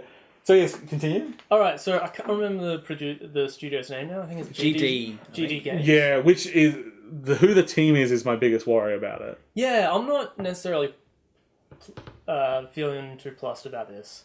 It's basically esport people, right? They're all esport people, and they've had some help from some other studios. One of them don't really know anything from. The other one was the team that did the Dead Island Epidemic. Oh, maybe they get some help from them. But also, if you back it, you get the next game by that team. Oh, okay. Which looks actually kind of... At first I thought it was just another MOBA, but it's actually more action-based. Okay. As in, like, you actively block things and fighting, so it actually looks quite different. But that's a different thing altogether. Sure. So. But this is an arena shooter. It seems like a great idea. It seems like a very much answering the call that people have been wanting for a long time. Like, with the kerfuffle of Doom multiplayer. They say that. Yeah, that's a good point. People but I can probably list off at least a half dozen that have come out in the last few years that failed to make any impact. Well, you can play the Unreal Tournament. I think it's in alpha still at the moment. So this is sort of throwing back to probably about Quake 3? Yeah. No, it reminds me of Quake 2. Because it reminds me of Chaos Quake. So, partly because of smiley faces, but the one design choice that really made it stand out to me that I really like is just the characters are just balls with arms and legs, which means fantastically accurate hitboxes. Because if there's one thing you can fucking do a collision to test with, it's a circle. Spheres. The maths on a sphere is really good. I'm the world's shittiest programmer, and I could do that in half a minute. So I think, where I think they're playing this well is that. Like you mentioned UT. And one thing that Unreal Engine's going to do really, really well is be an arena shooter. So I don't think what they're doing is going out too far with the bounds of what the engine they're using is. So they're not using that engine. Okay, I'll take that back. I assume they're using Unreal. Why did you just assume that? Because I would use it in Unreal. Yeah, that was the thing. They've built a new engine from the ground up. That's dumb. You don't understand. Heard it here first. Okay, sure. So Diabotical is dumb. So they decide to make a new engine for some reason. Yeah. Okay. To make it more esporty. Make it more esporty. Because what I assumed it was if I had a small budget, I'm not building my own engine. I'm going, let's get Unreal. And you're like, you know what? We don't have much of a modeler, but spheres with faces. Yeah, but what I've seen from their video was they were really fleshing out the esports side, because that's where the expertise is. Yeah. So if they can go, look, it's not too difficult to make a solid, kind of like arena shooter. But what we know how to do is we know esports very well. We know what people like. We know the kind of rankings. We know the kind of view modes people want. We know the kind of camera control that presenters need. Like, they know all that stuff. That's where they've got really strong knowledge. So that's where I can see they've got a leg up on other stuff. I mean, if from what they show on the video, okay, they've used their own engine. I think they've done a pretty good job because it looked nice. The controls look good. So that's all dandy. I'd really like to see their knowledge of esports push it as an esport, because I think that they've made some. I don't know. They've made some good decisions on making an esport. Like, it's super readable, bright and colourful. It's really easy to know what's going on. If Shoot Mania can't do it, there's no chance that they have. I actually love Shoot Mania still. Shoot Mania. It's so good. I'm actually not a big fan of the sphere bots though, but that's just my personal. It's Madballs, the first person shooter. It is. And Madballs is the greatest cartoon and game of all time. Their Kickstarter video is terrible. I just watched the gameplay. Yeah, because they've got their short clip. Yeah. And literally half is set up to the game. It runs for like maybe. Oh, that's right. Yeah, it's all like it's like a door's about to open and everything. I just went skip. It's terrible. And that's where, like, I did have a bit of a red flag, because I would expect people making this are presenters. They should know what makes a good video. And they made a lot of really rookie mistakes with that video. Their favourite thing is anticipation. They with the video, they weren't very I don't want to say memesy, but like memesy. You know, like with the announcer, and the way they were talking on the Twitch chat and everything. So I don't know if this game is for me or if it's for people considerably younger. It's not for me. I think I could watch a good game of this. Like, what they were showing in the video was good stuff going on. I think the game could be totally solid. And the for anyone is going to be then if it builds a community. Yeah. They potentially have a chance because they have people that follow them already. But people are real fucking fickle with this stuff. You cannot plan a game to be an esport. We've seen Evolve fail. We've seen all these games. They're like, oh, we're going to be the next esport. No. The next esport is decided by the community. Bro, sure, have the setup there. But maybe don't invest half your budget into spectator modes and streaming and all this stuff built into the game, because maybe no one will ever use it. Rocket League, I don't think launched with any of that stuff. Rocket League was one I was thinking of. And yeah, like you're right in that if you're putting your time and effort into supporting an esport, you can always add that later. Like if you go in and go, we're going to build something tight and small, plan around it existing. Yeah, definitely plan for it. But you can go in and you can put Twitch in, or you can tell people to go play this on Twitch, and then if people like it, that will happen, and they can add support and they can add all this stuff. It is going to be cheap, Ellie, so they'll get like a lot of. Should be free. Yeah. No, seriously, honestly, like they should just make it free. They've got a perfectly good model for that. Like if they're going to go, you get these bots with cosmetic items. There's your model right there, and it's so much easier to build a community. So that game is called Diabotical, and it costs money on Kickstarter. Maybe they want to be Rocket League. That could be what they're going for, because Rocket League costs money. But I would say it also gave it away free. Rocket League succeeded because of that PS Plus. Yes. Yeah, absolutely. So that even Rocket League is an example of a paid game. You're right. Like it was given away free at the beginning. I mean, like I think. Well, actually, I don't know. I don't know if Rocket League would have succeeded without it. It's hard to say. Yeah. Like the way it exploded and the way I was able to get a game and there was enough community and discussion about it. It could have been Strike Vector. Well, I mean, they made the exact same game earlier. What was like rocket-powered... super acrobatic rocket-powered battle cars. Now, it wasn't as good, but it was the exact same game, basically. Yeah, fundamental. And that one actually had like more varied, it had different shaped maps. Which can be the problem sometimes. And even as they extend Rocket League, sometimes I'm like, ooh, should you do that one? When Rocket League was announced, a lot of the real veterans of the first game were quite against the fact that it was just all the same soft field-shaped map. But on Rocket League, and to what James was saying earlier about being able to watch Diabotical and watch a good game of it, I think you're right about that, is the strength of it as an esport, because it is simple to follow. And Rocket League's very much the same, where like... You need to watch some Shoot Mania Storm, brother. Okay. That's the best spectator game I've ever played. Okay. And again, putting in all the spectator stuff. That actually, because the thing that's good about Shoot Mania is a lot of the modes are one match, one life. Okay. So as you die, you become a spectator. So they put in all the spectator stuff, but it's mainly for people playing it. Sure. If they put it in there for the esports community, then man, they'd be sad. 'Cause like 6 of us played that game. Actually, while we're on the, just I think briefly, because we've also got down here that Dota 2 got in. Yeah. And that's like that's awesome. I think. That's I think it's really interesting because that's like Dota is a big esport, and so they've added in the ability to watch in VR. Now, when I first saw it, I thought this was dumb because it's just like here's a screen up. And it's just like trying to simulate an environment that you're in watching it. Nothing. But then, they have avatars and there are people in there. So I can see VR as a social experience where... Alright, so I missed this story. Explain to me how Dota VR will... It's spectator mode. Yeah. Okay. Yeah. So you enter a virtual room. There's a big screen where you can download a replay because they're all up on the Valve servers with all the commentary and stuff like that. So it starts playing up on a big wall. You can see surrounding you with the different characters, and then there's a map in front of you, so you can see what's going on. So you can look around and go, now all I want is that all done in AR, where the map's just on a table. And it's just like little miniatures doing it. You're using HoloLens and you're just looking down. Like Star Wars chess. This is great. So the interesting thing, the two things that were interesting in this, one was you can potentially create a virtual social experience where it's like, hey, let's watch a game together. And I think there is value there. Like it's like, you can sit there with a few friends and watch it virtually together, even though you might be somewhere else. But then you can also step into the game and actually go down on the map.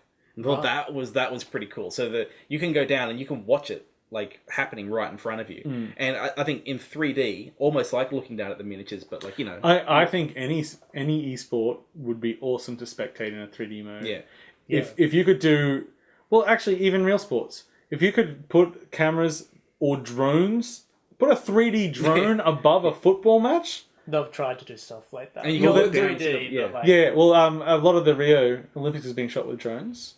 That makes sense. Which, like, different perspectives are awesome. Yeah. And being able to get in there and see what's happening, because it's like terrible gameplay perspective, but for a spectator, if you can, fantastic. If there's a team fight and you can drop in and you can see it all in like a much more realized way. It's all 3D and all in your face. Like I think there's value there. Yeah. Okay, so before we move, because the Mac is about to die, I just wanted to say that game from Dota 11 that we were talking about earlier, the space captain pirate thing, that's called BATTLECREW, which is a terrible name. And we will forget it immediately after this. Well, that's why I forgot it. Is it Battleborn or is it Battle? We're back with the battles and the bloods. Oh no. And then also the Diabotical. That was actually like £7 to buy, so not that cheap really. Yeah, for a little thing that we've got a few of. But just before we totally die, the other Kickstarter I had to talk about today was just a neat little idea I saw called 9/11 Operator, where you play literally what the name is. Yeah, you are a dispatch officer and you take calls. And you have to organise the best way to use your resources. Simple. Gimmick. Yeah, uses open maps. Oh. So that's cool. And because it's all just roads and maps and everything, it's like it can just go anywhere. And sure, you can probably cheat the game by putting yourself in a town with one street. But this actually feels a bit like what I want to see come out of Pokemon Go. Yeah. Like I don't with AR. I don't necessarily want AR to be pointing camera at a thing because I don't like it. It's a gimmick that dies pretty quick, and no, I don't think doesn't have much place. But what I do like is games that will augment the space around you in some way. We saw something like Pokemon Go does very well, and that's what this sounds like it's doing. Where it's my environment. I'm familiar with that street. Yeah, and. I mean, that's all there's really to say with it. It's just, like, it's a mainly menu-driven game. The calls are all voiced, at least in the trailer. Okay. Which is a nice touch, but also could be a little bit annoying if you're playing it a lot. But, hey, half of working out what to do as a dispatch officer is those conversations. Because it had dialogue trees. Okay. So you'd actually have to talk to the person. Yeah. And that, I think, was a really neat idea. So, 9/11 Operator. I mean, I think it's a nice clean pitch of a game I have not played. Real quick, I think it's 911 Operator. Was I saying 9/11 Operator? Yeah. Never forget to say No, 911. I've been constantly getting this confused with another game. Yeah. 911 Operator confused with another game, and it's like another virtual reality little thing that they're doing where you experience like 30 minutes inside one of the towers before it falls. That sounds interesting and terrifying. Yeah, that sounds interesting and incredibly problematic. Which is honestly sort of how I feel about 911 Operator 2. Depending on how the calls are, but I don't see where the gameplay lies beyond the gimmick. It's a management game at its core. Yeah. Oh, going to the with a little bit of roleplay. The tower. This is actually the direction that I'd like to see some walking simulators make. Where you say be 30 minutes in in the tower. What about be an hour in Auschwitz? Like I actually really like the idea of using VR to put you in uncomfortable situations and let you experience things firsthand that you might not otherwise. Yeah, and it can certainly be done exploitatively, and it can be done in very powerful and interesting ways. And we often back away from things, like you remember games like 6 Days in Fallujah, which was just... They announced it and said, yay, we're going to get into it, and then everyone exploded and said, you can't do that tastefully, and they cancelled it. Maybe they would have failed. Yeah. Maybe it would have been awesome. We had it never got picked up, but I think it was Defiant. The news call. Yeah, it was a military game, but you went as the journalist. Okay. And your job was to get the footage. I think it was called. Yeah, Warco. Yeah. And that couldn't pick up interest despite it being. It's an awesome couple concept. Years ago, right? That was more than a couple 4 or 5 now. years ago now. I'd say, but who knows? Maybe a few more. I Yeah. I heard about that just a couple years Every ago. once in a while, it gets brought up it's again. It's an interesting idea. Yeah, there was release some prototype footage. Yeah, it's very early basic prototype. Wouldn't be. What's kind of terrible? That game sort of makes me think of Pokemon Snap. It's the same idea of with Pokemon Snap. You used to Pokemon playing the game, and then they gave you this different scenario where you're behind the camera, and you're sort of as an active observer in the world. It's like, I've got to get an ISIS-mon while he's firing his bazooka. I wouldn't put that idea as totally dead and Defiant either as well. I'm sure it'd be floating around. The fact that it went Morgan's head. The fact that it went into a prototype stage, I'm sure there's plenty of people still there that like the idea. And who knows? I mean, especially in virtual reality, that could become a really good idea. Any other uncomfortable ideas around gaming? Sequel to Nekopara? Actually, I think I've made several. The Sims was pretty horrific. Yeah, so on a whim, I decided to pick up Sims 4 this week. Now we are running a bit late. I'll be very quick. But I decided to dedicate some time to The Sims anyway, so I can cross it off this list. I'll be very quick about. That's right. Take your time. Who cares? If the camera dies, then everyone, whatever. So last Sims I played was Sims 3. Sims 4 has been out for a while, and I picked it up partially to try to remember what the game is, because it's such a big sandbox. Like, it's not even like if I jump into Sim City, I have some idea of what I'm trying to achieve. I'm trying to make a big city. Of course. If I jump into Sims, I don't really care that much about building my house. I don't really care much about accumulating wealth. I vaguely care about kind of following the goals of my Sim to, you go be a master criminal or something like that. But I don't care that much. So it could just be this game is not for me. Potentially. Yeah. But I decided I'm going to give it a go. I figured out what my goal is in these games. That's to murder everyone and steal all their shit. So I made a new character. I can't remember what it's called. Didn't even look anything like me. I just made a random one. And the first person that comes into my house is some guy comes in, to which I immediately start hitting on. Eventually convince him to sleep with me. Then propose, all in the one night. Propose, then move into his house. Now that I'm in his house, I immediately divorce him. So he's miserable. Then when he's outside and he's sad, I build a little wall around him. Yeah. Eventually he dies of hunger, and I have his shit. So now I can see my goal in this world is to go from house to house. Black Widow. Until I can murder everyone. So I just got this mental image of I know in Sims you've got that god mode to build the wall and stuff, but a real version where it's just you with the brick and mortar. Straight to the chair with you! It's so easy to exploit this game. I just imagine you with the brick and mortar and this guy standing there whatever, life's pointless anyway. Yeah, there you go, put some more bricks on this, I don't even care what you're doing. I don't know if it would repopulate the other houses. I don't know if they kind of bring in new families. Or I just empty them out. I don't know. It's we just found this empty house. $20? Move in tomorrow. They've got this new emotion. This little like 1 by 1 meter building outside. It Ignore stinks a that. bit, No, ignore no, it. no, after you kill someone, death comes. And you can talk to him. And I was really hoping I could convince him to stay. And then you can marry him and move into his place. Well, what I wanted to do is when you They have sex and when it's you- gonna end for when you James. marry someone, they join your family. You can swap to them. So what I wanted to do was to have marry Death, then I swap to Death, kill the other character, and now I am Death going from house to house, marrying everyone. That's what I wanted to do. Didn't let me do that. What a there's shitty game. There's a space there for an innovative game There is- designer. So It has started to get in my head a little bit because the game is so relaxing. It's so nothing. You just sit there, watch shit happens. Like you can just sit there and just like watch TV and like have your little Sims walking around. I just get overwhelmed when I've tried modern Sims. It just starts and I'm like, oh, no, I don't want a prefab place. I'm going to build everything from scratch. I'm like, that's a lot of work. No, I don't do that. Fuck this game. No, I just go. I'll just take a house. They've made it a little easier. You can buy whole rooms to put stuff. I down. used to like just recreating with like film characters. Like I had the Big Lebowski Yeah. house. That was pretty good. that's good. And of course, every person that you have a crush on has to be in your house, Yeah. and they all need to be quite naked. I haven't gone down the mod kind of path yet with that. You haven't taken away the blur. I haven't taken away the blur. I assume there's still a pretty big mod community for this game. Most of it's about removing that blur. I know. And what's under that blur. Maybe it's this cat. I was gonna say, like, knowing like the internet, it probably is like a bunch of fur and people in fox outfits. You can hope so. You should all be ashamed of yourselves. No, they shouldn't. They can do what they want. Don't you be judgy. Don't you, for shame. For shame. Judgy. Yeah. Quick, put the robes on. Show her its shame. This is Neko one where he judge. shouldn't have it. Neko disabled. We obviously need to take a picture of this and put it with the show. It's gonna be the podcast art. With the robes on. Look, I know this is a bit gross, but I'm genuinely stoked with how well the robe worked.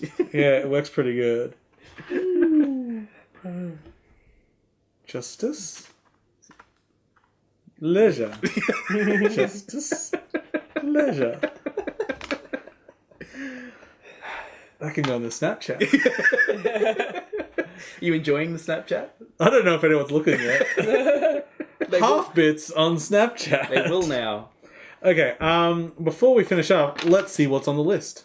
This is my favourite part of the show. Yep. When we just look at the list and say, should we talk about that? Alright, what do we got? Okay. Do we need to talk about Paragon? Anything new? Nah. Good. What's the MOBA-ish It's a FPS one? third person MOBA. Do you want to play Dota in third person? I don't want to play Dota in first person. Then it's not for you. Okay.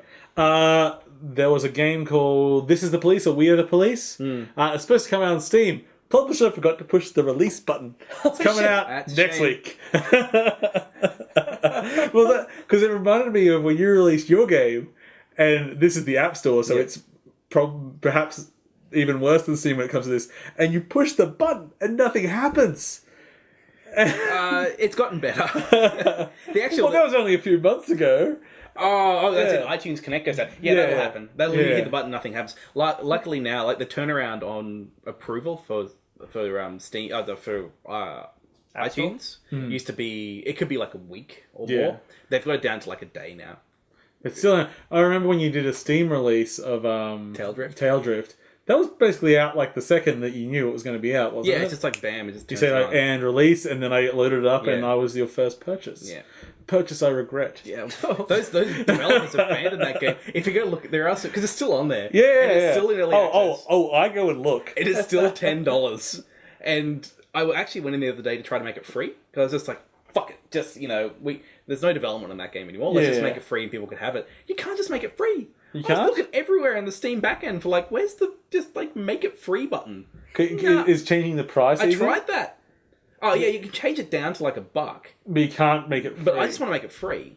And Because actually, that'd be great for smaller games, especially things that. Okay, you're fine with us saying abandoned. You said abandoned. oh, it's abandoned. So yeah, you abandoned that project. But yeah, there's lots of small indie games that when they come out, they're a couple of bucks. Yeah. And then they're just going to disappear from Yeah. anything. But then to just use Steam as a distribution platform and an archive, that would be really good. I mean, Taildrift, yeah, okay, we got it to early access, it's playable, and I think it's for what's there, it's fun. It's not worth $10. It's we're not going to do any development on it. But I would really like it if it could just be free, and just people can get it. And then if people like it, maybe then we could justify putting time into it. But You're not going to justify shit. you know, it is free, Astro Attack. On Android? No, not yet. I have been fighting bullshit Game Center stuff with getting friggin' achievements working, and it's just like the precursor to the shit I'm gonna have to do on Android to get achievements working on Android, leaderboards working on Android, IAP working on Android. Android version works fine for me. No, but not the things which will make me money. Money? You developed a mobile phone game, It James. can make money. Are you... Singer? Now, in a couple of years, we'll have the like Pixar-produced Astro Attack movies. My goal. Oh, that'd be good. My initial goal for Astro, if I can get that thing making like $1,000 a week, then it's cool. I think that game's supporting itself. At the moment, it's probably averaging about $500 a week. There's some Averaging it. real money talk for you people. Yeah, if you want to know actually how much that's 150,000 downloads, and this week it's been doing like $400 or $400 a week. And I get 0.025% of that. If you're interested in what kind of numbers you get out of mobile dev, if it's not huge. Still okay. Yeah, that's what I mean. Like it's Yeah. it's kind of like I feel like it's on the way. If I can keep pushing Yeah. it, and Well, yeah. Has it paid for itself yet? it's a complicated thing. Has it paid for my personal money I put into it? Yes. My investment has come back. Has it paid for my time? No, not even close. Oh, but your time is worthless. My time is not worthless. I don't know. I've listened to you talk. It's, There's no value in that. did you hear what he decided to talk about The Sims? Yeah. Why would he buy The Sims? It's a dollhouse. Oh, when I was down buying The Sims, there was a conversation. I got it. Well, you bought it physically. Well, it was cheaper to buy it physically. It was like $80. I think I got it free on EA. Sims 4. Origin. Maybe it was 3. Yeah, I can't but remember. I know went I've got like all the packs, and I've never paid any money. I went down there and to pick it up, Yeah. and the clerks down there were giving each other riddles. And one of them was a pretty super simple riddle. Which Do you remember it? It was something like, I don't know if I can remember it. This person, I am the father of this person, but they are not my son. How is this possible? Which Priest. is that's a good one, actually. It's your daughter. Yeah, it's a daughter, right? But they were really. I thought outside the box. I like your priest one. That's a good one. And yeah, I went up and was like, I like questions like that because I think they're good at kind of exposing. Oh, and you injected yourself into the conversation, and they were like, "Who's this fucking weirdo?" And because he exposes gender bias, and I remember you did a similar one about a doctor recently. Yeah, there's a doctor one. I asked them the doctor one later after priming them about potential gender and it still bias. worked. Yeah, they still failed at it. So have you heard you wouldn't have heard the doctor one It's something like I can't operate on this person because this they're my son. Why is it? And Yeah. it's because the doctor is a The woman, doctor is and a people woman. don't do that. But when someone asked me that, the very first time I went for, the doctor's gay and has two dads. Well, I did the same thing. I think. Interestingly, the people at EB, exact same thing. They went, the doctor. So is... we're more comfortable with homosexuality than we are with women. Ironically, yeah. Well, let us look at the white, somewhat straightish. There's a Kinsey of about averaging, 4, 3.5. I was going to say, like, I have the... No, you don't understand the Kinsey scale. I suppose it goes the other way, does it? Yeah. Oh. In that, we're all quite gay. Oh, okay. All right. 4.5. At least you're having occasional thoughts of heterosexual sex. Every now and then, one pops in there. Yeah, it just sneaks in when you're You're not like, expecting it. I remember that one. That's what he said. Oh, he did. Yeah. I don't know. Whatever. We're very inclusive, such Sorry, can I talk- as inclusive Justice Cat. Can I tell a quick nerdy gaming related story? Yeah. It's my favourite thing that's happened to me this week. I was just at Coles. I was going through the self-service checkout. There are Coles staff there in case something fucks up. But most of the time, they're just standing there in a vest. got a vest on. But they make me feel safe. But, okay, so Coles, Coles or Woolies, can't remember which one. If you're going to buy dates, like loose dates, it's not under dates. It's under snack dates. Oh, what? What the fuck is this? I'm sorry, if it's not under dates, then it's free. I'm just telling you. But anyway, I was just going through, and a couple of guys were just talking, and one of them was recounting to the other, and the other one was quite interested, but the first guy was just talking about his D&D campaign. Nice. I'm like, oh, this makes me happy that they're out in the open. They're not hiding away in some fashion. They're out of the D&D closet, and they are loud and they're proud. Get used to it. They watched the first episode of Stranger Things, and they were like, "It's cool now." We can do... Man, I still got to watch that. We can't talk about anything about. It's pretty Stranger good. Things. I know. I've only I seen like the first rocket episode. shoes scene. Oh, that sounds amazing. I have enjoyed. I've been coming up with a lot of fake spoilers for Stranger Things this week. I said a fake spoiler. Who knows? I hope it's a real spoiler. I could go some rocket shoes. Spoiler: there are no rocket shoes. God damn it! Why do you give me these spoilers? Because I like to read your hopes and dash them quite expertly. Okay, I think that pretty much brings us to the end. Yeah, except what's No Trace?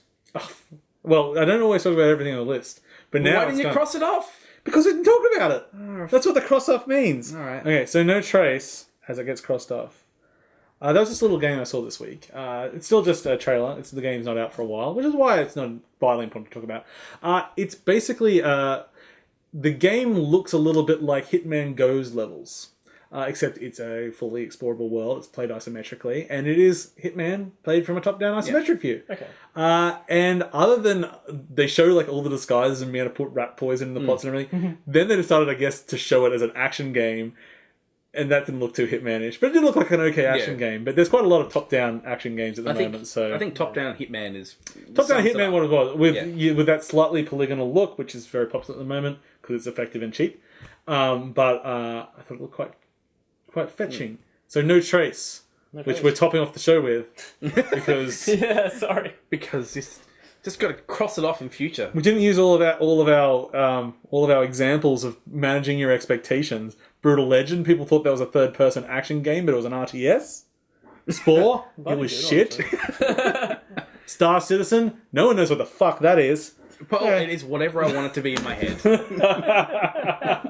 Okay, hopefully the camera's still running. Let's hope so. I have no idea how long this episode. I didn't look at the clock when we started. Thank you for watching or listening to 8.5-Bit. You can catch us on our website, our Facebook, our Twitter, on iTunes, and please leave us a review if you do. You can email us at bitsplease@8.5bit.com. Snapchat us at halfbits. You can see Justice Cat. Inclusive Justice Cat. Inclusive Justice Cat. Well, maybe it should be Social Justice Cat. Oh, Social Justice Cat. Oh, wait, no, Paul, we're inviting trouble. Yeah. Let's be Inclusive Justice Cat. Inclusive is better. Yeah. It's fine. All that, or you can just drop by one of our houses whenever you feel like Mainly it. Paul's place. He's got shit you can steal. No, my stuff is. I don't have enough money to replace shit that I lose. Don't steal his copy of Super Mario Bros. You'll have to delete it off the Vita. Joke's on you, I've got two.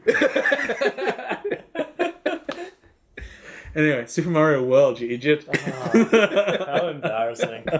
Don't steal my Vita either. If you had to steal something, you can steal some of the macadamia trees out the back. Are the possums on your roof?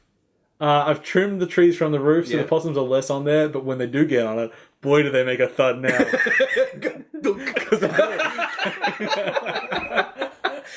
I like their gumption. I like their moxie. They still want to get on your roof. Yeah, it's not quite close enough, but I'm going for it anyway. Slam in there. I'm going to climb up and find just some possum-shaped holes in the tin. Just like, you know when like a real greasy bird hits your window and you get like a perfect imprint? It's that, but yeah. Thank you again. I've been your host, Paul. I've been James. I've been Jeremy. Catch you all next week, probably. Thanks, everyone. Maybe.